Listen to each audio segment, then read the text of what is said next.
దేవుడు మనకిచ్చిన ఈ మంచి అవకాశాన్ని బట్టి ప్రభుకి ఎంతైనా వందనస్తులమై ఉంటున్నాం. జీవం గల దేవుని మరి ఆయన వాక్యాన్ని ఆయన సన్నిధిలో ఆయన్ని జ్ఞాపకం చేసుకోవటానికి ఇచ్చిన అవకాశం ప్రభుకి ఎంతైనా వందనస్తులమై స్తోత్రాలు చెల్లిస్తూ ప్రారంభ ప్రార్థన మన పెద్దలు మన ప్రియులు పాలుగారితో ప్రారంభ ప్రార్థన చేస్తుంది. అన్న పాలన ప్రార్థన చేయరా? అందరికీ వందనాలు. 4572 దినం అనుదిన ఉదయకాలపు వాక్య ధ్యానం కొరకు చేరొచ్చిన పిల్లలందరిని బట్టి యేసుక్రీస్తున్నాము అందరి వందనాలు చెల్లిస్తున్నాం. ప్రార్థన చేసుకుందాం. ప్రేమగల జీవంగల మా తండ్రి, మీ పాదాలకు స్తుతులు స్తోత్రాలు చెల్లిస్తున్నాం. నాయన నిన్నటి దినం ప్రభువా పరిశుద్ధ దినంలోను మీ కృపలో భద్రపరిచి నాయన మమ్మల్ని రాత్రి అంతా మంచి నిద్ర ఇచ్చి సజీవులుగా లేపి లోకములోకి వెళ్ళక ముందు మీ ముఖ దర్శనం చేసుకుని మీ పాద సన్నిధి ఇచ్చినందుకు స్తోత్రాలు. ఈ దినం చూలేక అనేక మంది లోకాన్ని ఇచ్చినారు. ఏ యోగ్యత లేని మమ్మల్ని సజీవులుగా ఉంచి మరో పర్యాయం ప్రభువా మీ పాద సన్నిధిలో కనబడుటకు, మీ దయగల మాటలకు నాయన మీ మాటలకు మీరు కృప చూపినారు. స్తోత్రాలు చేస్తున్నాం. జూమ్ నిర్వాహకులు బర్ణవాసు గారిని బట్టి స్తోత్రాలు. ఈ రోజు నేను ప్రస్తుతాన్ని నడిపిస్తున్న నీ దాసుడు రెడ్డమ్మన గారిని బట్టి స్తోత్రాలు. పాటలు పాడు వారిని, ప్రార్థించే వారిని, వర్తమానం అందించే వారిని అందరినీ మీ ఆధీనంలో ఉంచుకొని మీ చిత్తానుసారంగా నడిపించండి. మా ఉద్దేశము మా తలంపులు కేవలం భూ సంబంధమైన ప్రభువా కనుక మీ చిత్తానుసారంగా నడిపించండి. మీ చిత్తం ఎరిగిన వారమై వాటి ప్రకారంగా నడుచుకున్నట్టు మీ కృప చూపండి.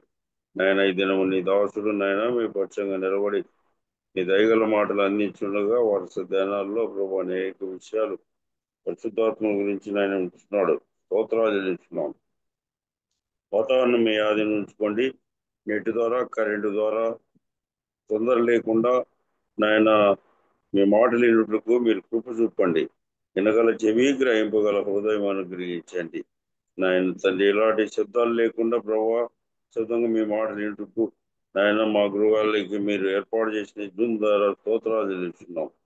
నాయన మా కొరకై ప్రాణం పెట్టి మా కొరకై తిరిగి లేచిందేవో తిరిగి రానేందుకు స్తోత్రాలు. ఈ దినమంతట్లో మీ కావదల భద్రత అనుగ్రహించమని, నీ దాసులు బలపరచమని, పాటల ద్వారా వాక్యం ద్వారా మీరే మయం పొందమని నడిపిస్తున్న నీ దాసుడు మంచి జ్ఞానం అనుగ్రహించమని, మా రక్షకుడు మా విమోచకుడు సజీవుడైన యేసయ్య అతి శ్రేష్టమైన నామమున ప్రార్థించి వేడుకుంటున్నాం తండ్రి. ఆమేన్. వందనాలు.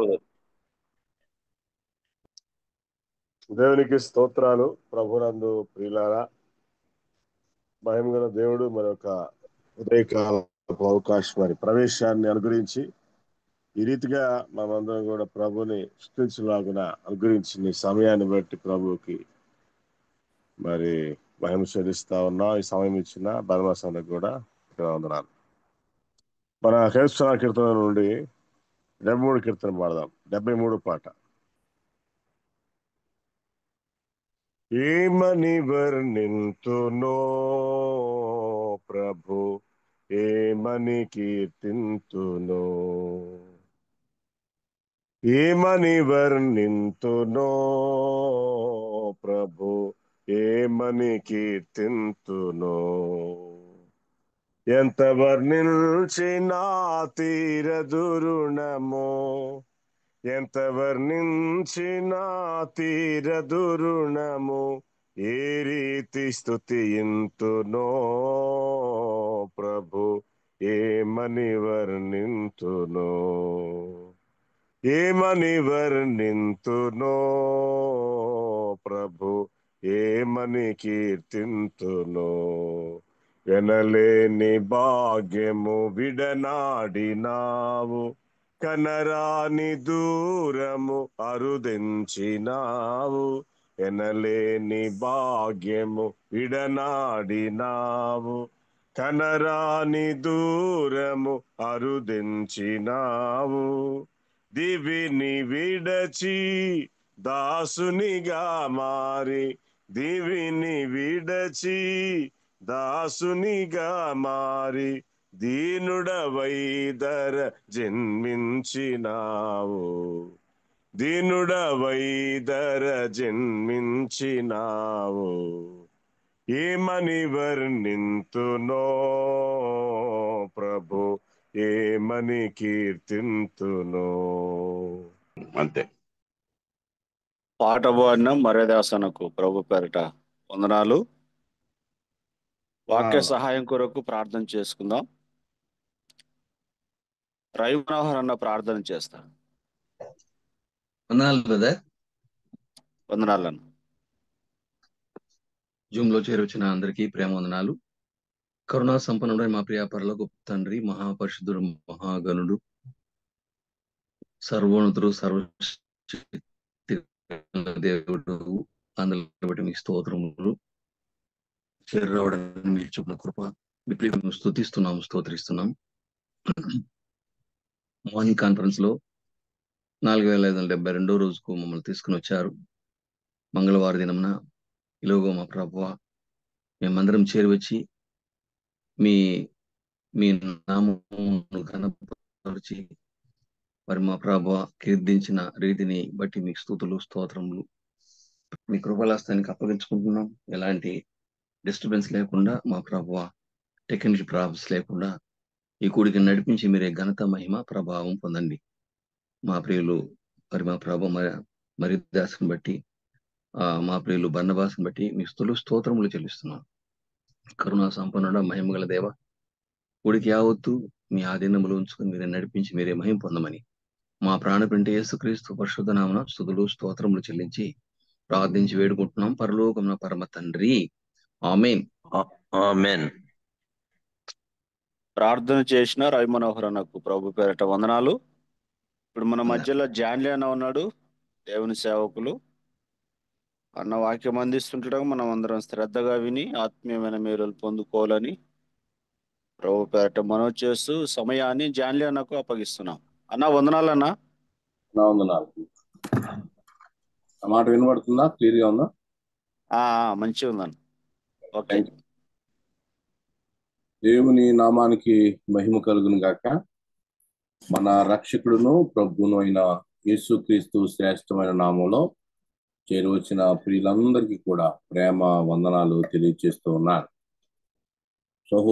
సహోదరులారా, మనము ఈ ఆఖరి దినాల్లో రెండు విపరీత వాదాల మధ్య ఉన్నాం పరిశుద్ధాత్మను గురించిన విషయంలో. ఒకటి పూర్తిగా ఆయనను నిర్లక్ష్యం చేయుట, రెండవది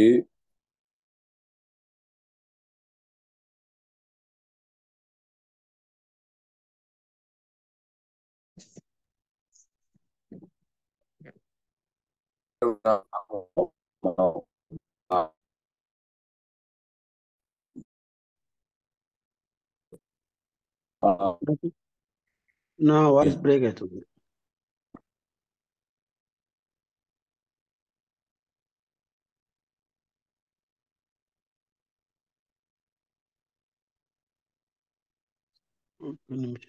అన్న వాయిస్ ఏం రావట్లేదన్న, వినపడతలేదు. పర్వాలేదా ఇప్పుడు? ఇప్పుడు ఓకే. కొంచెం సిగ్నల్ ఫ్లక్చుయేషన్స్ ఉన్నట్టున్నాయి. మన్నించాం. రైట్. తర్వాత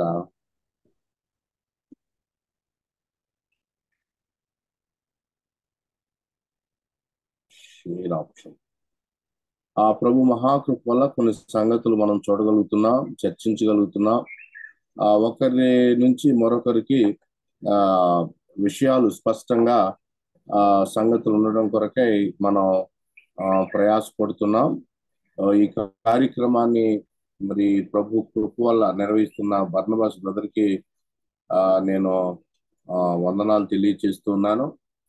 అలాగే ఈరోజు అధ్యక్షులు పేతురు గారికి, చేరి వచ్చినటువంటి పెద్దలు, పరిశుద్ధులు, స్వార్థికులు అందరికీ కూడా ప్రేమ వందనాలు.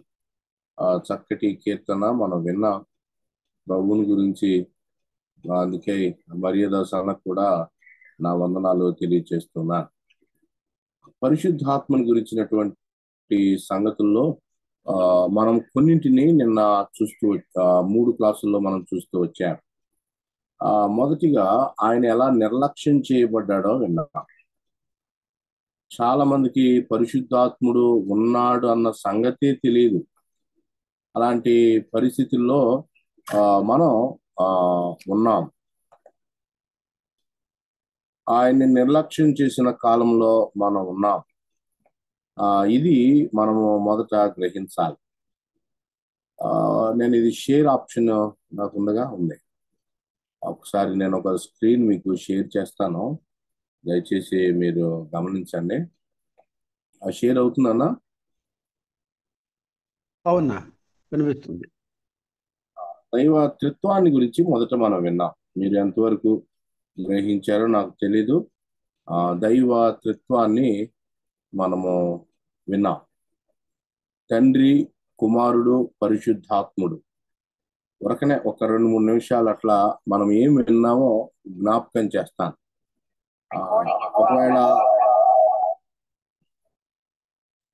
ఒకవేళ దైవ త్రిత్వమే గనక మనం అంగీకరించకపోతే రక్షణే లేదు అని గ్రహించాలి. ఎవరైతే ఆ దైవ త్రిత్వాన్ని అంగీకరించరో వారు రక్షించబడలేదు. అది చాలా తీవ్రమైనది. 4వ దశాబ్దంలో, 4వ శతాబ్దంలో పెద్ద గలాట రేగింది క్రైస్తవ సంఘాల్లో. పరిశుద్ధాత్ముడు దేవుడు కాదు అని ప్రకటిస్తూ ఉన్నప్పుడు యోహాను సువార్తలో, యోహాను పత్రికలో కూడా మాటలు ఉన్నాయి. యేసు ప్రభు దైవత్వం గురించి, పరిశుద్ధాత్మ దైవత్వం గురించి. అలాంటప్పుడు నైసియా కౌన్సిల్లో యేసు ప్రభు యొక్క దైవత్వం, అలాగే పరిశుద్ధాత్మ, ఈ విషయాలన్నిటినీ ఆనాటి సంఘంలో ఉన్నటువంటి మన పెద్దలు, తండ్రులు చక్కటి వాక్యాన్ని వాళ్ళు ఒక సంఘం అంతటికి క్లారిటీ ఇచ్చారు. సో దైవత్రిత్వం, ఆ దైవత్రిత్వంలో ఉన్న 3వ వ్యక్తిని మనం చూస్తున్నాం. 3వ వ్యక్తే గాని ఆయన 3వ స్థాయి కాదు అని గ్రహించాలి. తండ్రి ఎంతో, కుమారుడు ఎంతో, పరిశుద్ధాత్ముడు ఎంతో, అలాగున సమానం, ముగ్గురు సమానం. ఉనికిలో, నిత్యత్వంలో, ఆరాధనలో, అన్నింటిలో కూడా వారు సమానమై ఉన్నారు. కానీ వారి పనులు వేరువేరుగా ఉన్నట్లుగా మనం చూస్తున్నాం. తండ్రి ఆలోచించాడు, కుమారుడు అర్పణ అయ్యాడు, పరిశుద్ధాత్ముడు ఆ నీతిని నాకు ఆరోపించాడు లేదా నన్ను సమకూర్చాడు. ఇది రక్షణలో ఉన్న కీలకమైన సత్యాలు. ఎఫెసీ పత్రిక 1వ అధ్యాయంలో మనం చూసాం. పరిశుద్ధాత్ముడు ఏ విధంగా వ్యక్తో మనం విన్నాం. ఆయన వ్యక్తికి ఉన్నటువంటి లక్షణాలు కొన్నింటిని మనం చూస్తూ వచ్చాం. వ్యక్తికి ఉన్నటువంటి లక్షణాలు పరిశుద్ధాత్మలో ఉన్నాయి. ఆయన గురించి పుల్లింగ పదాలే వాడబడ్డాయి. ఎన్నడే గాని అది ఇది అని అనకూడదు. ఆయన గురించిన పుల్లింగ పదాలు ఆయన అనాలి. ఆయన తర్వాత వ్యక్తికి ఉండాల్సిన ప్రాముఖ్యమైనటువంటి ధర్మాలు ఆయనకున్నాయి. ఆయన దుఃఖపడుతున్నాడు, ఆయన ప్రేమిస్తున్నాడు, ఆయనకి స్వేచ్ఛ చిత్తం ఉంది. ఈ విషయాలు మనం చూస్తూ వచ్చాం. తర్వాత ఆయన పనులు చేస్తాడు. ఒక వ్యక్తి చేసే పనులు ఆదరిస్తాడు, సాక్ష్యమిస్తాడు, బోధిస్తాడు, మార్గాన్ని చూపిస్తాడు, నడిపిస్తాడు, ఆటంకపరుస్తాడు, సేవకు పిలుస్తాడు, ఒప్పింప చేస్తాడు, విజ్ఞాపన చేస్తాడు. కాబట్టి ఈ విషయాలన్నిటిని మనం చూస్తున్నప్పుడు ఆయన వ్యక్తిగా ఉనికిలో ఉన్నాడు అని మనం గ్రహించాలి.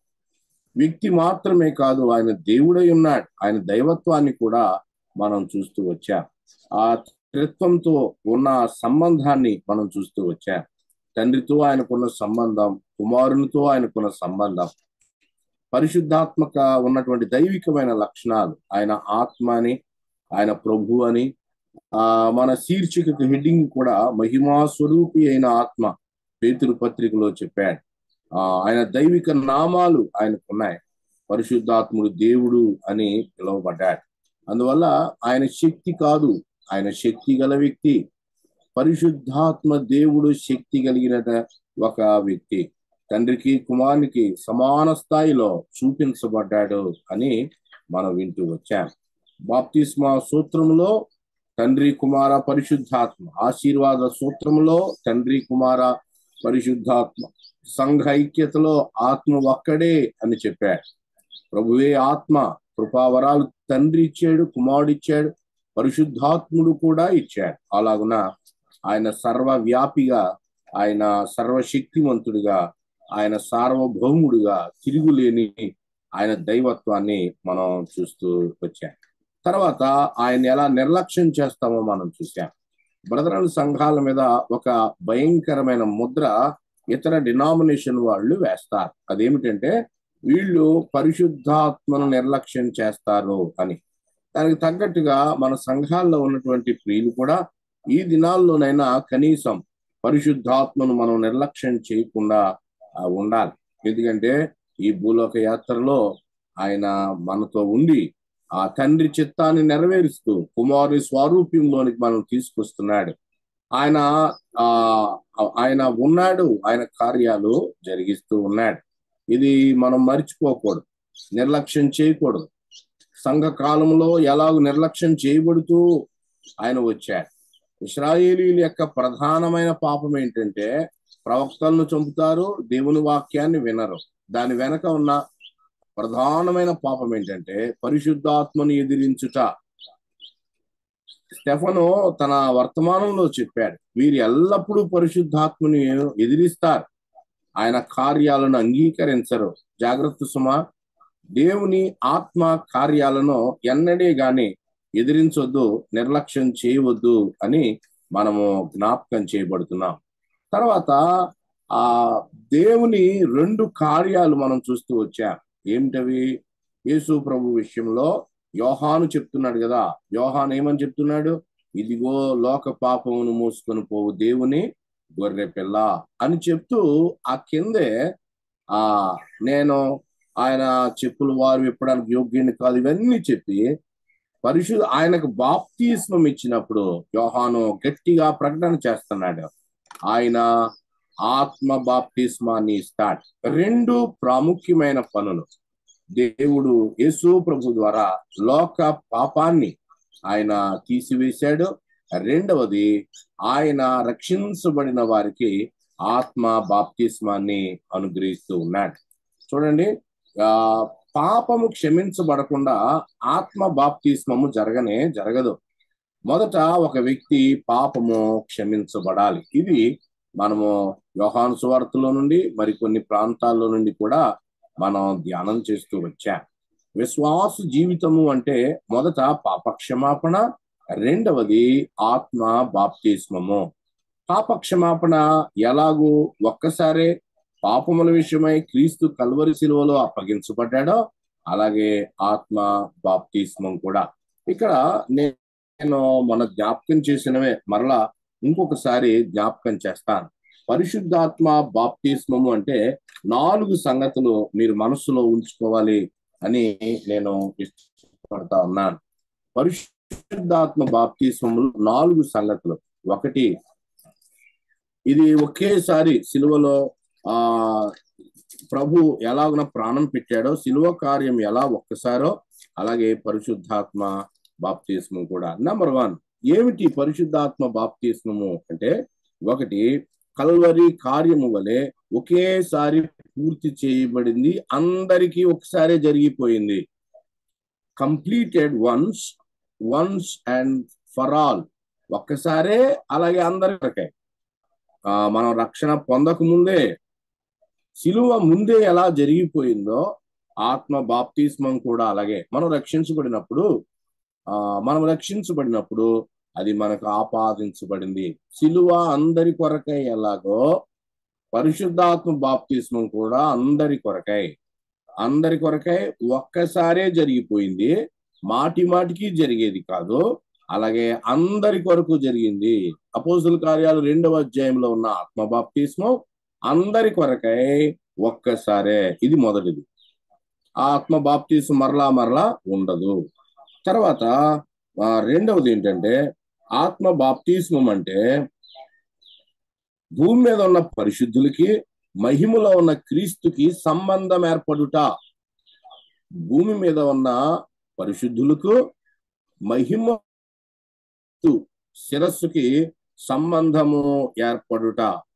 Formed a living link between saints on earth and Christ in glory.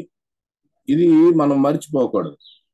భూమి మీద ఉన్న పరిశుద్ధులకి పరలోకంలో ఉన్న ఆ క్రీస్తుకి, మహిమలో ఉన్న క్రీస్తుకి సంబంధం ఏర్పడడమే ఆత్మ బాప్తిస్మము. మూడవది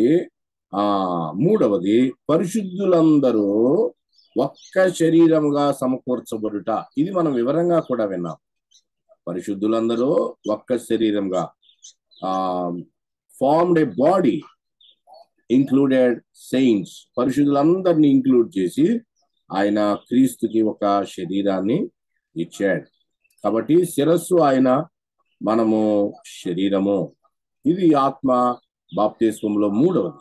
మరొకటి ఏమిటంటే నాలుగవది, భూమి మీద ఉన్న ఆత్మ బాప్తిస్మం. ఎందుకంటే భూమి మీద ఉన్న పరిశుద్ధుల సమూహము యేసు క్రీస్తు ప్రస్తుతం భూమి మీద లేడు కాబట్టి శరీరధారిగా క్రీస్తునకు ప్రాతినిధ్యం వహిస్తుంది.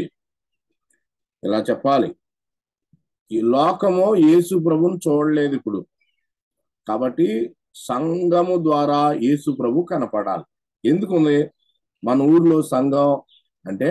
యేసు ప్రభుని మనము చూపించడానికి, ఎక్స్ప్రెస్ చేయడానికి. యేసు ప్రభు గుణ లక్షణాలు ఈ లోకంలో మనం చూపించటానికి సంఘముగా ఉన్నాం. Assembly is to express Christ on earth in his absence. ఆయన ఇప్పుడు లేడు భూమి మీద శరీరధారిగా, కాబట్టి ఇది ఆత్మ బాప్తిస్మం. తర్వాత ఆత్మ బాప్తిస్మానికి, ఆత్మ నింపుదలకి, అభిషేకానికి, ముద్రకి, వీటన్నిటికీ తేడాలు అవి మీరు గ్రహించాలి అని మనం చేస్తూ ఉన్నాం. తర్వాత పాపి విషయంలో పరిశుద్ధాత్మని పాత్ర మనం విన్నాం. ఒకనే అలా జ్ఞాపకం చేసి దాటిపోతాను. ఆ పాపిని మొదట లేఖనాలు ప్రేరేపించాడు.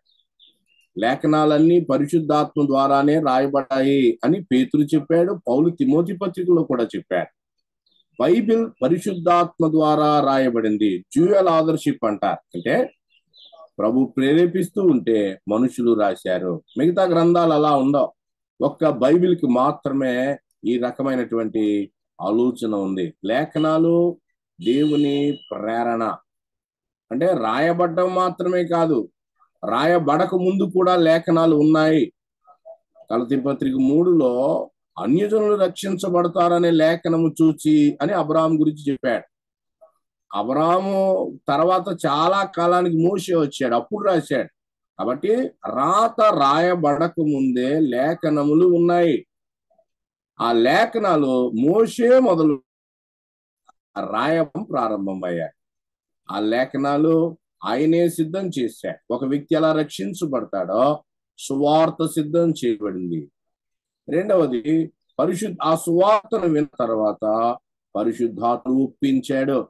ఒప్పించబడిన తర్వాత నూతన జన్మ ఇచ్చాడు. విశ్వాసం ఉంచిన వారికి నూతన జన్మ ఇచ్చాడు. ఇలాగున ఆత్మ బాప్తిస్మం ద్వారా క్రీస్తు శరీరం. మేడగది దగ్గరికి వస్తే 120 మంది ఆ మేడగదిలో ఉన్నారు. వారు 120 మంది ఉన్నారు. ఆత్మ బాప్తిస్మం అయ్యాక ఇక వాళ్ళు 120గా చెప్పలేదు, కానీ ఒక్క శరీరముగా చెప్పాడు. ఒక్క శరీరం. సోదరి సోదరులారా, సార్వత్రిక శరీరం ఒక్కటి. ఇక్కడ మరొక విషయాన్ని నేను మీకు జ్ఞాపకం చేస్తాను. ఒక్క శరీరం. ఎవరి శరీరం? క్రీస్తు శరీరం. అలా అయితే ఇప్పుడు భూమి మీద నవీన పురుషుడుగా సంఘము అది ఏర్పాటు చేయబడింది. నవీన పురుషుద్ధం చేయబడుతున్నాడు. ఎఫెసీ పత్రిక 2వ అధ్యాయంలో యూదుల్ని అన్యుల్ని కలిపి ఒక్క శరీరం చేశాడు. ఆ శరీరము వృద్ధి చెందుతుంది. నానాటికి ఆ శరీరం సిద్ధం చేయబడుతుంది. భూమి మీద ఒక శరీరం సిద్ధం చేయబడుతుంది. కీళ్ళు అతుకబడి కదా, బలము చేత అతుకబడి ప్రేమ వలన క్షేమాభివృద్ధి పొందుచు అని చెప్తూ క్రీస్తు వలె ఉండే క్రీస్తు శరీరం ఒకటి అభివృద్ధి చెందుతుంది, సంఘం. ఇంకొక పురుషుడు ఉన్నాడు. అది ఆశ్చర్యాన్ని కలిగించింది.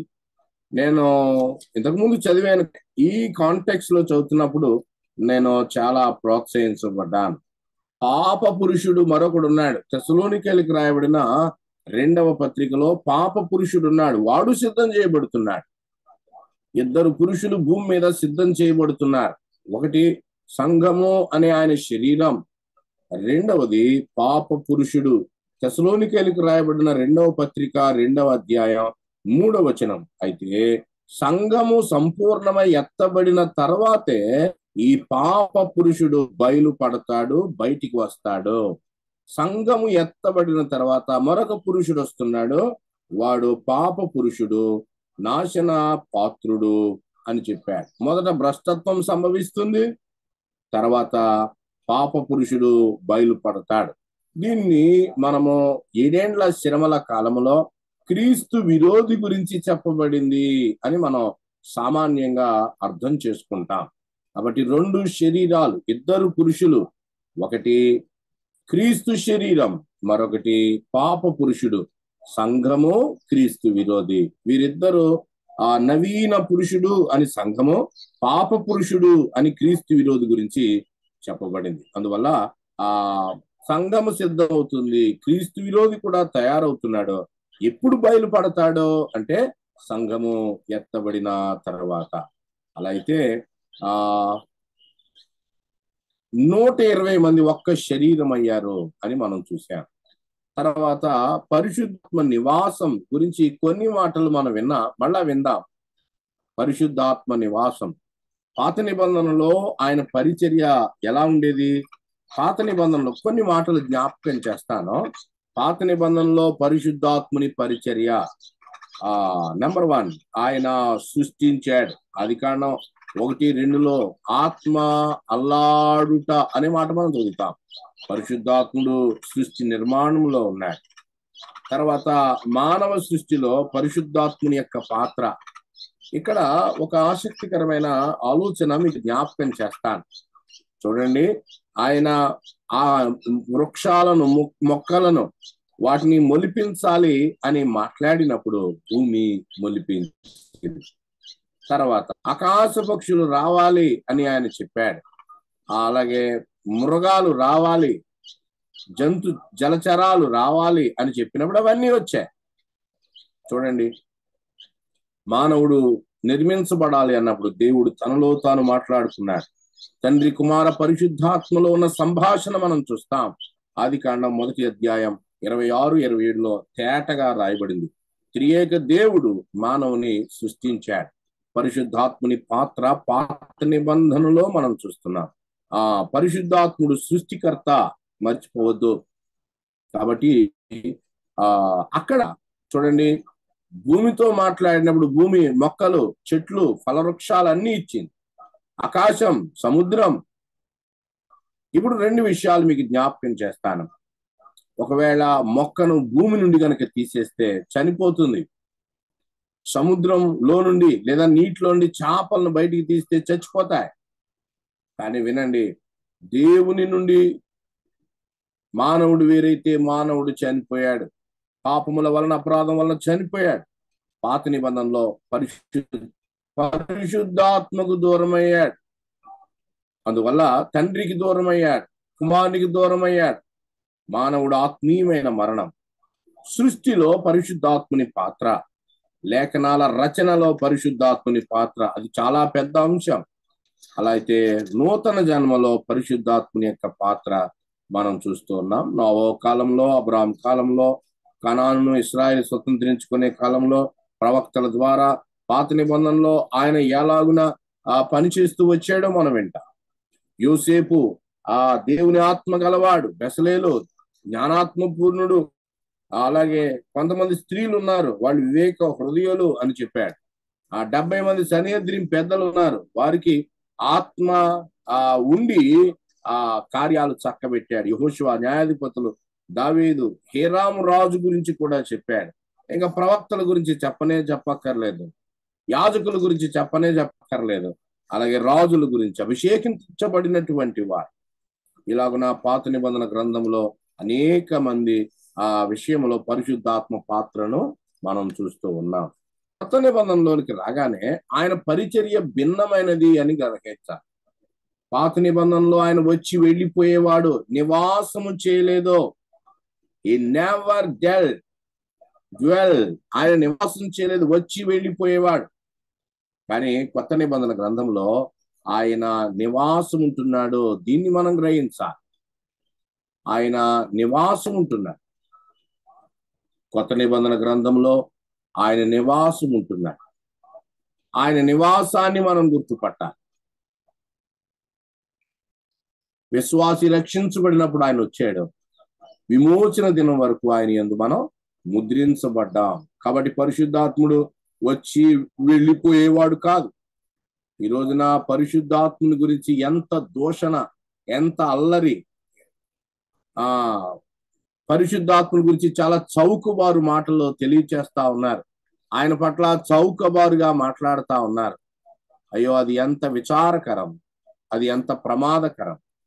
పరిశుద్ధాత్ముని గురించిన భయంకరమైనటువంటి కార్యాలు, బహుశా ఈ తరంలో జరుగుతున్న నీచమైనటువంటి కార్యాలు ఏ తరంలో జరగలేదేమో అనిపిస్తుంది. చాలా తక్కువ చేసి మాట్లాడుతా ఉన్నారు.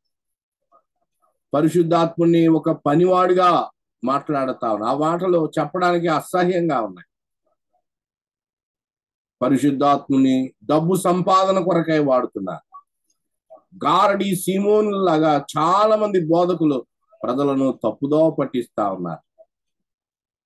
అందువల్ల ఈ సమయంలో పరిశుద్ధాత్ముడు మన యందు నివాసం ఉంటుండగా ఆయన గురించిన విశేషమైన సంగతులు మనం నేర్చుకుంటూ ఉన్నాం. నేను ఆత్మ నింపుదలను గురించి మాట్లాడాలి అని నేను ఆలోచిస్తూ ఉంటానుగా నా హృదయంలో ప్రభు ఉంచిన భారం, యేసుక్రీస్తు ప్రభు ఎలాగున ఆత్మ చేత నింపబడ్డాడు అనేది ఈరోజు మనం కొంత చూడాలి అని నేను ఆశిస్తూ ఉన్నాను. ఆత్మ చేత నింపబడిన యేసుక్రీస్తు ప్రభు. దీనికంటే ముందు నేను యేసుక్రీస్తు ప్రభు యొక్క ఆ విషయాలు 2 మాటలు నేను మీకు జ్ఞాపకం చేయాలి. ఇప్పుడు దేవుడు కదా యేసు ప్రభు, మరలా ఆత్మ చేత నింపబడాల్సిన అవసరం ఏముంది?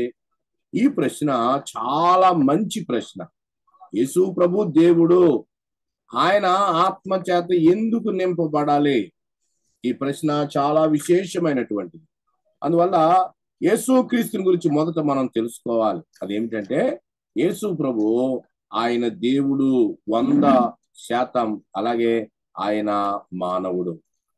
యేసు ప్రభు దైవత్వము మానవత్వము ఈ 2 ఏకకాలములో ఉనికిలో ఉన్నాయి అని అర్థం కాకపోతే ఆయన ఎందుకు ఆత్మ చేత నింపబడ్డాడో మనకు అర్థం కాదు. కుమారుని యొక్క మానవత్వం, కుమారుని యొక్క దైవత్వం, ద హ్యుమానిటీ ఆఫ్ క్రైస్ట్, క్రీస్తు కుమారత్వం గనక మనకి తెలియకపోతే మనము ఆయన ఎందుకు ఆత్మ చేత నింపబడ్డాడో అర్థం చేసుకోలేం. యేసుక్రీస్తు ప్రభు పరిపూర్ణమైన దేవుడు, అదే సమయంలో ఆయన శరీరధారి కృపాసత్య సంపూర్ణుడిగా మన మధ్య జీవించాడు, ఈ లోకములో జీవించాడు. Incarnation of Christ. ఇప్పుడు యేసుక్రీస్తు ప్రభులో ఆ కుమారత్వం, శరీరం ఉన్నది. చూడండి, ఆయన శరీరానికి సంబంధించిన ఆనవాలు. ఆయన అలిసిపోయాడు, సుఖారు అని బావి దగ్గర తప్పికొన్నాడు, వాడ అమరమున నిద్రించాడు. మత్తయి 21లో ఆయన ఆత్మను దుఃఖించాడు, మూల్గాడు, ప్రాణిపోయింది, శరీరంలో నొప్పిని, బాధను అనుభవించాడు. క్రీస్తు మీ కొరకు బాధపడి, శరీరములో ఉన్న బాధ, వయసులో జ్ఞానంలో వర్ధిల్లాడు, మానవుని వలె ఆశ్చర్యపోయాడు, మానవుని వలె ఆశించాడు, మానవుని వలె ప్రార్థించాడు, మానవుని వలె శోధించబడ్డాడు.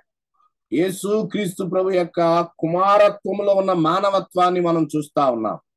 అలా అయితే ప్రియమైన సోదరి సోదరులారా, మానవుడుగా ఉన్న యేసుక్రీస్తు ప్రభుకి ఆత్మ నింపుదల అవసరమైంది. ఇది మనం గ్రహించాలి. ఆయన మనకు మాదిరిగా ఉండటం కొరకై ఆత్మ చేత ఆయన నింపబడ్డాడు.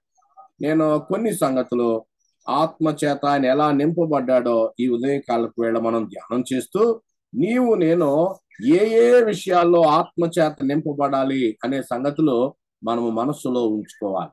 యేసుక్రీస్తు ప్రభువే ఆయన ఆత్మ చేత నింపబడ్డాడో ఇది మనం గ్రహించాలి. ఆత్మ చేత ఆయన నింపబడ్డాడు.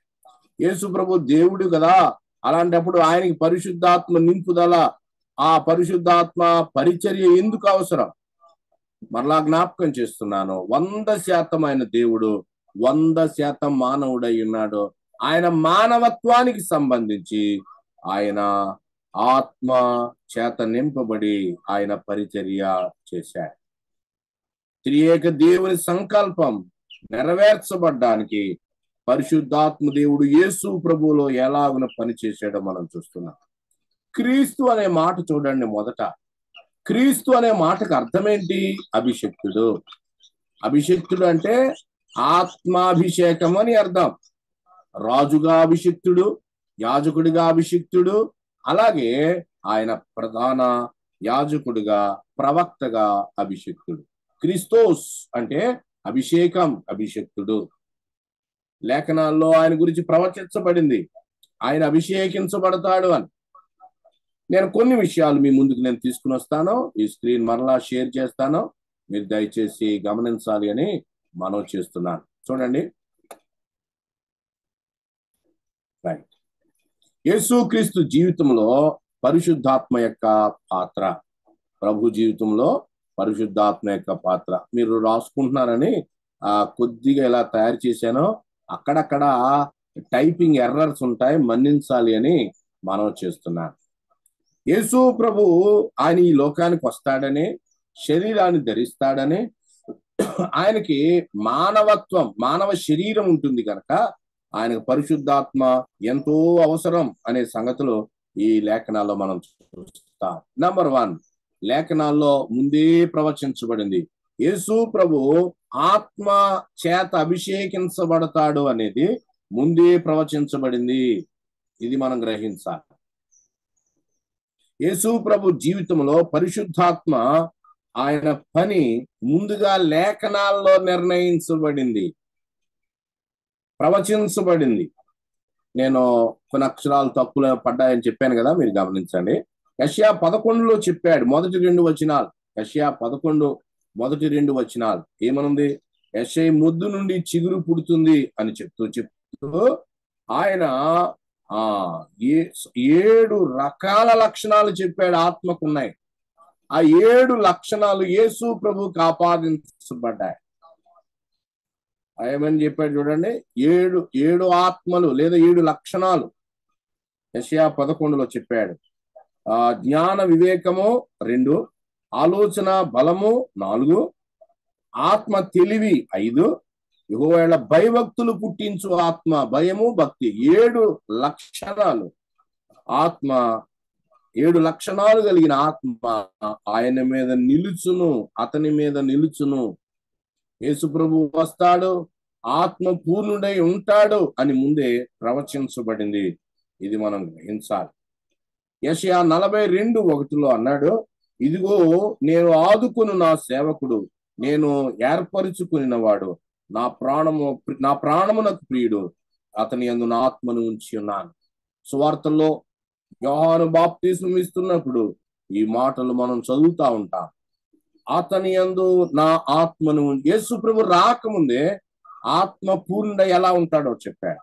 61:1లో ప్రభువు యెహోవా ఆత్మ నా మీదకి వచ్చి ఉన్నాడు. అదే యెషయా 61లో, లూకాసు వార్త 4లో చెప్పాడు. అదే మాటలు ఇక్కడ తీసుకుని వచ్చాడు. లేఖనాల్లో ఆయన ఆత్మ పూర్ణుడై ఉంటాడో అని ప్రవచించాడు. 2వ అంశంలోనికి వస్తాం. యేసుక్రీస్తు జీవితంలో పరిశుద్ధాత్ముని పరిచర్య. 2వ అంశం ఏంటంటే ఆయన భూమి మీదకి రావడానికి ఒక శరీరం అవసరమైంది. ఆయన శరీర ధారణలో పరిశుద్ధాత్ముని పరిచర్య. ఇది చాలా కీలకమైంది. ఎక్కువ మంది తప్పుగా అపార్థం చేసుకుంటారు. యేసుక్రీస్తు ప్రభుకి ఇంతకు ముందు శరీరం లేదు, ఇప్పుడు శరీరం అమర్చబడింది. హెబ్రీ పత్రిక 10:5లో చెప్పాడు, తండ్రి అయిన దేవుడు కుమారునికి ఒక శరీరాన్ని సిద్ధం చేశాడు. అలాగే కుమారుడైన దేవుడు అబ్రాహాము సంతతి స్వభావాన్ని ధరించుకున్నాడు. ఫిలిప్పీ పత్రికలో దాసుని స్వరూపము అని చెప్పాడు. ఇలాగ చేయడానికి పరిశుద్ధాత్ముని యొక్క పాలు పంపులు లేకుండా జరగలేదు అని గ్రహించాలి. లూకాసు వార్త 1:35లో మరియతో గబ్రియేలు దూత ఇలా చెప్తా ఉన్నాడు, పరిశుద్ధాత్మ నీ మీదికి వచ్చును, సర్వోన్నతిని శక్తి నిన్ను కమ్మును, గనుక పుట్టబోవు శిశువు పరిశుద్ధుడై దేవుని కుమారుడు అన్నవాడు. ఈ విషయంలో చాలా మంది తప్పుగా అర్థం చేసుకున్నారు. జాక్ ఓవెన్ అనే ఒక ప్యూరిటన్ భక్తుడు దీన్ని వివరించడానికి కొంత ప్రయత్నం చేశాడు.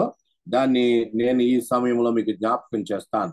మరియా ఆమె యేసు క్రీస్తు ప్రభువుని కనేంత వరకు మాత్రమే కన్యక, ఆమె నిత్య కన్యక కాదు.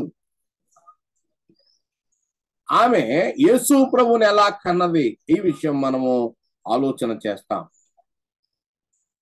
సృష్టి కార్యం జరుగుతున్నప్పుడు ఆదికాండ 1వ అధ్యాయంలో భూమి మీద ఆయన ఆత్మ జలముల మీద అల్లాడుచుండెను అని చెప్పాడు.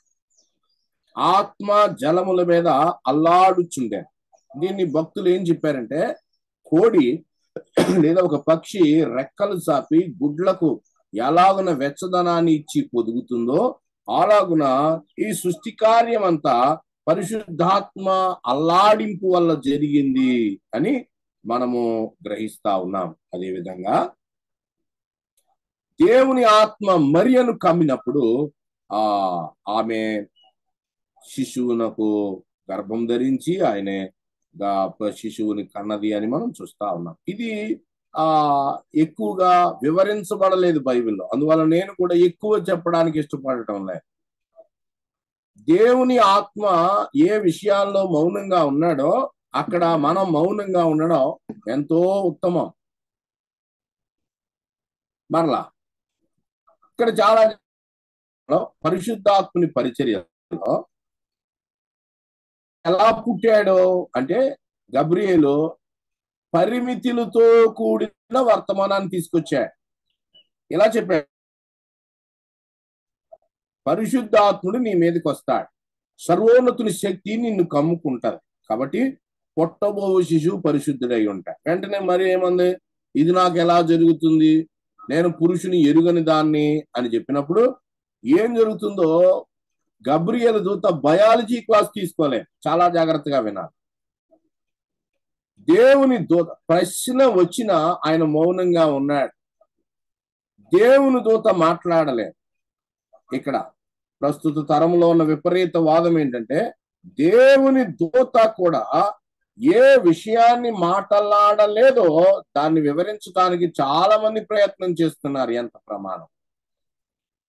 కొన్ని మర్మముగానే ఉంచబడ్డాయి, పూర్ణంగా వెల్లడి చేయబడలేదు. కొన్ని ఎంత ఆత్మరక్షణ కొరకై, అలాగే మన ఆత్మీయ ఎదుగుదల కొరకై ఎంత అవసరమో అంతే చెప్పబడింది. ఇంతే చాలు, ఇంతే సంగతులు అని అనాలి మనం. దేవుని దూత కూడా వివరించలేదు, ఇది నాకు ఎలా జరుగును అని మరి అడిగినప్పుడు దేవుని వాక్యంలో ఏ పరిధులు ఉన్నాయో అంతవరకే మనం ఆగి ఆలోచించటం ఎంతైనా అవసరము అని మనం గ్రహిస్తూ ఉన్నాం. మత్తయి సువార్త 1వ అధ్యాయం 18-19 వచనాల్లో కూడా మనం చూస్తున్నాం. యోసేపుకు ప్రదానం చేయబడింది. వారేకము కాకమునుకు పరిశుద్ధాత్మ పరిచర్య యేసుక్రీస్తు విషయంలో ఆయనకు ఒక శరీరం అమర్చబడుట. ఇది లేఖనాల్లో ప్రవచించబడింది. ఆయన ఆత్మ పూర్ణుడని. శరీర నిర్మాణములో పరిశుద్ధాత్మ పరిచర్య. తర్వాత మూడవది, ప్రభు శరీరము భూమి మీద ఆయన 33.5 సంవత్సరాలు ఉన్నప్పుడు ఆయన శరీరములో మనవలే ఎదుగుదల ఉన్నది. లూకాసు వార్త 2వ అధ్యాయం 40వ వచనములో బాలుడు జ్ఞానముతో నిండుకొనుచు ఎదిగి అని ఆత్మలో బలము పొందుచుండెను అని ఉండాలి. కానీ తెలుగు బైబిల్లో ఇంగ్లీష్ బైబిల్లో ఆత్మలో అనే స్పష్టమైన మాట రాయబడింది. ఆయన ఎదుగుదలలో పరిశుద్ధాత్ముడు. గుర్తుపెట్టుకోవాలి, ఆయన సంపూర్ణమైన మానవుడు. ఆ శరీరానికి ఎదుగుదల అవసరం. ఆ ఎదుగుదలకి పరిశుద్ధాత్ముడు ఆయన పరిచర్య మనం చూస్తా ఉన్నాం. యెషయా 11లో ఆ మాట మరలా చెప్పి, యేసు ప్రభు ఎదుగుచున్నాడు. ఇందాక మనం చూసింది తర్వాత బాప్తిస్మ సమయంలో పరిశుద్ధాత్ముని పరిచర్య చూస్తాం. నాలుగవది బాప్తిస్మ సమయంలో పరిశుద్ధాత్ముని యొక్క పరిచర్య. బాప్తిస్మ సమయంలో పరిశుద్ధాత్ముని పరిచర్య. పైకి వెళ్ళిపోయింది. రైట్, నేను మీకు జ్ఞాపకం, యేసు ప్రభు బాప్తిస్మ సమయంలో మనం అందరం ఎరిగిందే, పరిశుద్ధాత్మ వలన ఆయన జన్మించాడు, పరిశుద్ధాత్మ పెరుగుతూ వచ్చాడు. బాప్తిస్మ సమయంలో ఆత్మ పౌరం వలె ఆయన పైకి దిగి వచ్చాడు. ఆత్మ పౌరం వలె ఆయన పైకి దిగి వచ్చాడు. ఆయన నీళ్లలో బాప్తిస్మం తీసుకున్నప్పుడు పరిశుద్ధాత్మ పౌరం వలె ఆయన పైకి దిగి వచ్చాడు. ఏం చెప్తున్నాడు? ఆయన దైవత్వం, ఆయన పరిచర్య, ఆయన మానవత్వం నిరూపణ కొరకై బాప్తిస్మ సమయం. చాలా సంగతులు అది విడిగా మనం చదవచ్చు, అలా మనసులో ఉంచుకోండి. బాప్తిస్మ సమయంలో ఆత్మ దేవుడు ఆయన మీదకి దిగి వచ్చుట, రైట్? ఇవన్నీ ఈ ఇన్సిడెంట్స్ విడివిడిగా కనబడతా ఉన్నాయి. ఇక 5వది, శోధనలో యేసు ప్రభు పరిశుద్ధాత్మ సహాయంతో ఎలాగున జయించాడు. గుర్తుపెట్టుకోవాలి, ఆయన దేవునిగా కాదు, ఆయన మానవునిగా పరిశుద్ధాత్మ సహాయాన్ని ఎలా తీసుకున్నాడో మనం చూస్తా ఉన్నాం. యేసు ప్రభు శోధనలో పరిశుద్ధాత్ముని యొక్క పాత్ర, the role of the holy spirit in the temptation of Christ. మత్తయి సువార్త 4:1, మార్కు 1:12, లూకా 4:1, ఈ 3 చోట్ల పరిశుద్ధాత్ముని యొక్క పరిచర్యను మనం చూస్తా ఉన్నాం. 3 చోట్ల సాతాను చే శోధించబడుతున్నప్పుడు ఆత్మ చేతనే అరణ్యంలోనికి ఆయన కొనిపోబడ్డాడు. దీనిలో అన్ని కాకపోయినా కొన్ని ఆయన మన మాదిరి కొరకై, చూడండి, ఆయన అదేమి మనకు మాదిరి కాదు, ఎందుకంటే అది అసమానమైంది. మనం మామూలుగా తల్లిదండ్రులకు జన్మించినటువంటి వాళ్ళ, కానీ మిగతా కొన్ని ఉన్నాయే, శరీరం పరిశుద్ధాత్మ దేవుని పరిచర్య, అది ఎంతో ప్రాముఖ్యం, మనకు అవసరం. ముందుకు వెళ్ళిపోతున్నాను. 6వది చూడండి, ప్రభు తన అనుదిన జీవితంలో పరిశుద్ధాత్మ చేత నడిపించబడ్డాడు. తన దైనందిన జీవితంలో 100% దేవుడు, 100% మానవుడు అయినప్పటికీ ఆ మానవత్వానికి సంబంధించి ఆత్మకు ప్రతిదినము అప్పగించుకుని లూకా సువార్త 4 అయిపోయిన తర్వాత ఆత్మ ద్వారా ఆయన బలాన్ని పొందాడు. ఆత్మ ద్వారా ఆయన బలాన్ని పొందాడు. ఆత్మ బలముతో గలిలయకు తిరిగి వెళ్ళాడు అని చెప్పాడు. 4వ అధ్యాయం 1వ వచనంలో ఆత్మ ద్వారా కొనిపోబడ్డాడు అని చెప్పాడు. యేసు ప్రభు శరీరాన్ని ఎవరు ఆపరేట్ చేస్తున్నారు? పరిశుద్ధాత్ముడు. తర్వాత వెళ్ళాడు, సమాజ మందిరములో నిలవబడ్డాడు, విశ్రాంతి దినం, లేఖనాలు ఇవ్వబడ్డాయి. యెషయాలో ఉన్న మాట అని చదువుతున్నాడు, ప్రభు ఆత్మ నా మీద ఉన్నది, పేదలకు సువార్త ప్రకటించడానికి నేను వచ్చాను అని ఇవన్నీ చదివి, నేడు మీ వినికిడిలో ఈ లేఖనం నెరవేర్చబడింది అని ఆయన చెప్పాడు. ఆత్మ ఆయన మీద నిలిచి ఉన్నాడు. యేసుక్రీస్తు ప్రభు నీ ఎవరు నడిపిస్తున్నారు? పరిశుద్ధాత్మ నడిపించాడు. అలాగే 10వ అధ్యాయం లూకా సువార్త 21లో ఆత్మలో ఆనందించాడు. He rejoiced in the Holy Spirit. యేసు ప్రభు మానవత్వాన్ని గురించి మనం మాట్లాడుతున్నాం. He rejoiced in the Holy Spirit. ఆత్మలో ఆనందం. తర్వాత ఆయన వాక్యాలు ఎలా ఉన్నాయి? ఆత్మ ద్వారా బోధించాడు. ఈయన నా ప్రాణమునకు ఇష్టుడు, నా ప్రాణప్రియుడు, ఈయన యందు నా అన్య జనులకు న్యాయ విధిని ప్రచురం చేస్తాడు. అది మత్తయి 12:18లో చెప్పాడు. యేసు ప్రభు బోధ ఆత్మపూర్ణుడు. ఎంత విశేషమైనటువంటి గంభీరమైన సత్యం, ఆత్మపూర్ణుడై బోధించుట. ఇక అదే అధ్యాయం 28వ వచనంలో ఆయన అనేకమైన అద్భుత కార్యాలు ఆయన జరిగిస్తూ వచ్చాడు. ఆత్మ ద్వారానే దేవుని వ్రేలు అని చెప్పబడింది. పరిశుద్ధాత్మ ద్వారా ఆయన అనేకమైన గంభీరమైన కార్యాలు ఆయన జరిగిస్తూ వచ్చాడు. 28లో మనం చూస్తాం, మత్తయి 12:28. ఆత్మ వలన స్వస్థత కార్యాలు ఆయన చేశాడు. యెషయాలో చెప్పిన కార్యాలన్నిటినీ నెరవేర్చాడు. అపోస్తలుల కార్యాలు 10లో కొర్నేలి ఇంటిలో పేతురు ఆ విషయాన్ని జ్ఞాపకం చేస్తున్నాడు. ఆయన అద్భుతాలు, స్వస్థతలు ఆత్మ ద్వారా ఆయన జరిగిస్తూ వచ్చాడు. ఆయన పరిచర్యని మీరు చూడండి. ఆయన బోధించిన, ఆయన కార్యాలు జరిగించిన పరిశుద్ధాత్మ పాత్ర లేకుండా లేదు. శిలువ కార్యంలో పరిశుద్ధాత్మని పాత్ర ఎంతో గంభీరమైనది. యేసు ప్రభు శ్రమ పెట్టబడ్డాడు, పరిశుద్ధాత్ముడు ఉన్నాడు. హెబ్రీ పత్రిక 9వ అధ్యాయం 14వ వచనములో గంభీరమైనటువంటి మాట మనం చదువుకుంటాం. నిత్యుడగు ఆత్మ ద్వారా తాను దేవునికి నిర్దోషిగా అర్పించుకొనిన క్రీస్తు. శిలువ దగ్గర దేవుని ఆత్మ, ఆయన ప్రమేయం, ఆయన ఎలా బలపరిచాడో మనం చూస్తూ ఉన్నాం. మన కొరకు ప్రభువు చేసిన బలి దేవునికి సమర్పించబడుటలో పరిశుద్ధాత్మ ఆయన పనిచేస్తూ వచ్చాడు. యేసు ప్రభు అనే బలిని తండ్రికి నివేదించిన వాడు పరిశుద్ధాత్మ దేవుడే. నీ పక్షంగా, నా పక్షంగా పరిశుద్ధాత్మ దేవుడే తండ్రికి యేసు క్రీస్తు ప్రభుని నివేదించాడు, చూపించాడు. యేసు ప్రభు పునరుద్ధానములో ఆయన పాత్రను మీరు చూడండి. పునరుద్ధానములో ఆయన తిరిగి లేవటములో యేసు ప్రభు తండ్రి చేత లేపబడ్డాడు, తనంతట తానే లేచాడు, అలాగే ఆత్మ ద్వారా తిరిగి లేచాడు. ఇది మనం గ్రహించాలి. రోమపత్రిక 8వ అధ్యాయం 11వ వచనములో మనం చూస్తాం, మృతులలో నుండి యేసుని లేపిన వాని ఆత్మ అని ఉంటుంది. అలాగే రోమపత్రిక 1వ అధ్యాయంలో కూడా పరిశుద్ధాత్మ ద్వారా ఆయన మృతులలో నుండి తిరిగి లేచాడు. పేతురు 1వ పత్రిక 3:18లో చెప్పాడు, క్రీస్తు శరీర విషయంలో చంపబడి ఆత్మ విషయంలో బ్రతికించబడ్డాడు.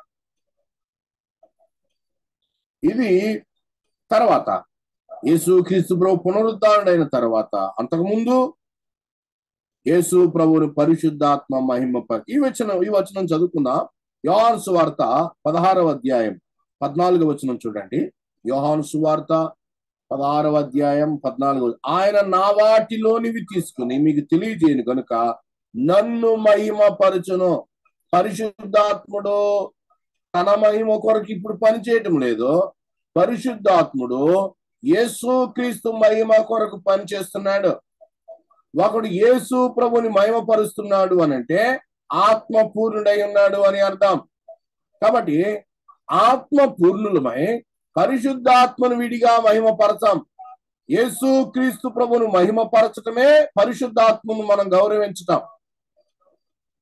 పొరపాటు పడకూడదు అని నేను మీకు జ్ఞాపకం చేస్తున్నాను. యేసు ప్రభు ఇప్పుడు ఏం చేస్తున్నాడు? పరిశుద్ధాత్ముడు యేసు క్రీస్తుని మహిమపరుస్తున్నాడు. చక్కగా అన్నవాళ్ళు కీర్తనలు పాడుతున్నారు యేసు క్రీస్తు మహిమ కొరకై. వాక్య పరిచర్య, సువార్త పరిచర్య, సంఘాల నిర్మాణం, వ్యక్తులు కట్టబడుట, కుటుంబాలు కట్టబడుట యేసు క్రీస్తు మహిమ కొరకై. ఎక్కడ యేసు క్రీస్తుకు మహిమ కలుగుతుందో పరిశుద్ధాత్ముడు అక్కడ పని చేస్తున్నాడు అని అర్థం. మరలా ఇలా చెప్దాం, నెగిటివ్ గా చెప్తాం. ఎక్కడ ఆయనకు మహిమ లేదో వారు పరిశుద్ధాత్మను ఆటంకపరుస్తున్నారు. ఇక 11వది, పరిశుద్ధాత్ముడు యేసు ప్రభుచే వాగ్దానం చేయబడ్డాడు, ఇవ్వబడ్డాడు. ప్రభు అన్నాడు, నేను వెళ్ళిపోతున్నాను, ఆయన మీకు అనుగ్రహిస్తాను. తండ్రి యొద్ద నుండి మీ యొద్దకు నేను పంపబోవు ఆత్మ. నీవు నేను ఆత్మ పూర్ణులం కావాలని మాదిరిగా ఉండడం మాత్రమే కాదు, ఆయన వెళ్ళి ఆత్మను మన కొరకై పంపించాడు. ఇంకా చాలా చోట్ల మనం చూస్తాం, తండ్రి యొద్ద నుండి బయలుదేరు సత్య స్వరూపి అయిన ఆత్మ వచ్చినప్పుడు ఆయన నన్ను గురించి సాక్ష్యం ఇస్తాడు. యేసు ప్రభు అని పలకాలన్నా పరిశుద్ధాత్ముడే, యేసు క్రీస్తు గురించి సాక్ష్యం ఇవ్వాలన్నా పరిశుద్ధాత్ముడే. పరిశుద్ధాత్మ స్వాధీనంలో ఉండడమే ఆయన గౌరవించటం. చివరిగా యేసు ప్రభుని గురించిన పరిశుద్ధాత్ముని సాక్ష్యం. తిమోతి పత్రిక మొదటి పత్రిక 3:16 చెప్పాడు, ఆత్మ విషయమున యేసు ప్రభు నీతిపరుడు. ఎక్కడే గాని యేసుక్రీస్తుని గురించి గంభీరమైన సువార్త ప్రకటన జరుగుతుంటే పరిశుద్ధాత్ముడు సాక్ష్యం ఇస్తున్నాడు. ఆత్మ విషయములో యేసు ప్రభు, ఆత్మ వలన యేసు ప్రభు నీతిమంతుడని తీర్పు పొందాడు. అందువల్ల ప్రియమైన సోదరి సోదరులారా, ఈరోజు మనం నేర్చుకున్నటువంటి ఆ వర్తమానం మరలా ఒక చిన్న సింహావలోకనం. మనం దైవత్రిత్వాన్ని గురించి విన్నాం, పరిశుద్ధాత్మ దైవత్వం గురించి, వ్యక్తిత్వాన్ని గురించి, ఆయన మనం ఎలా నిర్లక్ష్యం చేస్తున్నామో విన్నాం. ఆయన పని ఎలా ఉంది? లోక పాపమును తీసివేయుట. రెండవది ఆత్మ బాప్తిస్మం, విశ్వాసం ఉంచినప్పుడు. ఎలాగునా ఒక పాప విషయంలో పరిశుద్ధాత్ముడు పని చేస్తున్నాడో చూశాం. ఎలా చేస్తున్నాడు? లేఖనాలు ఇచ్చాడు, ఒప్పించాడు, విశ్వాసం ఉంచిన వారికి నూతన జన్మ ఇచ్చాడు. తర్వాత అలా నమ్ముకున్న 120 మంది ఆత్మ బాప్తిస్మం ద్వారా ఒక్కటయ్యారు. వారిలో పరిశుద్ధాత్ముడి నివాసం ఉంటున్నాడు. వారు ఆత్మ చేత ముద్రించబడ్డారు. ఈ రోజు మనం విశేషంగా వర్తమానంలో ఆత్మ చేత యేసు ప్రభు ఎలాగున నింపబడి పరిచర్య చేశాడో మనం వింటూ వచ్చాడు. ప్రభు మనకు మాదిరిగా ఉండగా ఆత్మ పూర్ణులం కావడానికి ప్రభు అడుగుజాడల్లో నడుద్దాం. ప్రభుకి మహిమను తీసుకుని వద్దాం. పరిశుద్ధాత్ముడు యేసు ప్రభుని మహిమ పరుస్తాడు. మన జీవితంలో కూడా యేసు క్రీస్తు ప్రభుకి మహిమ తేవటం కొరకై పరిశుద్ధాత్మ స్వాధీనంలో ఉండాల్సిన అవసరం ఎంతైనా. ఆ అన్న ఆత్మపూర్ణుడు, ఆ అక్క ఆత్మపూర్ణురాలు, ఆ సోదరుడు, ఆ దైవజనుడు, ఆ తమ్ముడు, ఆ అక్క ఆత్మపూర్ణులు అని చెప్పడం ఎంత గంభీరమైనటువంటి అభినందన. సహోదరి సహోదరులారా, యేసు క్రీస్తు ప్రభుకి ఆత్మ పూర్ణత అవసరమైతే మన మాట ఏమిటి? అప్పగించుకుందాం, పరిశీలన చేసుకుందాం, ఏవేవి ఆటంకాలుగా ఉన్నాయో తీసివేసుకుందాం.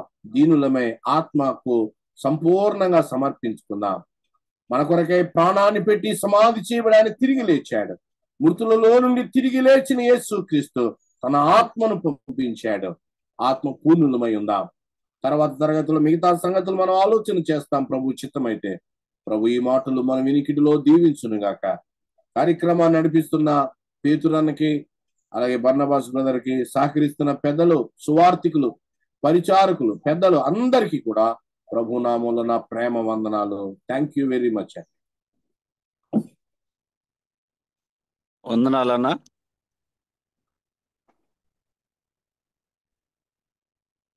ముగింపు ప్రార్థన చేసుకుందాం.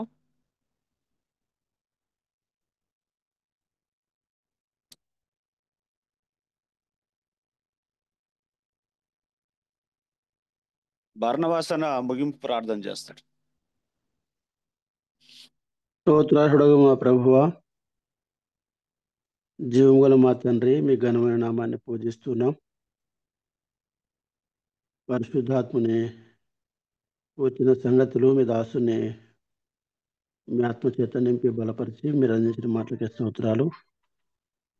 నింపుదల మా జీవితంలో, మా సేవలో, మా భక్తి జీవితంలో ఎంత అవసరమో, తద్వారా ఎలాంటి కార్యాలు జరుగుతాయో మీరు అందించిన సందేశాన్ని బట్టి మీ నామాన్ని పూజిస్తున్నాం. ఇంకొన్ని మీ దాసుని మీ ఆత్మ చేత బలపరిచి మీ ఇంకా మీ చిత్తానుసారంగా వాడుకోండి. కుటుంబాన్ని, పరిచయను, బిడ్డలు జీవించండి. విన్న మా ప్రియులందరినీ వారి జీవితాల్లో ఈ వాక్యం ఫలించేలాగా సహాయం చేయండి. మా ప్రభు అయిన యేసుక్రీస్తు నామమున స్తోత్రములు చెల్లించి ప్రార్థిస్తున్నాం తండ్రి. ఆమేన్. ఆమేన్.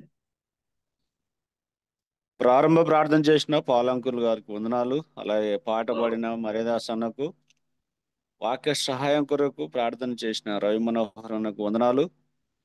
మన మధ్యలోకి వచ్చి క్రమముగా మనకు వరుస ధాన్యాలు అందిస్తున్న మన ప్రియులు జాన్లీ అన్నకు, పరిశుద్ధాత్మని యొక్క పని, పరిశుద్ధాత్మని యొక్క కార్యాలు ఎలా ఉంటావో క్లుప్తంగా మనకి పెద్దలకు, సేవకులకు అవసరమైన మాటలు, ఈ రోజుల్లో గలిబిలిగా ఉంటున్న యొక్క సంగతులు మనం అర్థం చేసుకొని క్రమముగా బోధించట విషయంలో కానీ, అర్థం చేసుకునే విషయంలో కానీ ఒక క్రమాన్ని లేఖనాలను అనుసరించి మనం ముందుకు వెళ్ళాలని అన్నిటికీ రెఫరెన్స్ కోడ్ చేసి మనకు అర్థవంతంగా బోధించిన మన ప్రియులు జాన్లన్నకు మనందరి తరపున వందనాలు చెల్లిస్తుంటున్నాను. ఈ సమయాన్ని నాకు అనుకరించిన బర్నవాస్ అన్నకు ఈ సమయాన్ని అప్పగిస్తున్నాను. ముగింపు మాటలు చెప్పి ఈ కూడికను ముగిస్తారు.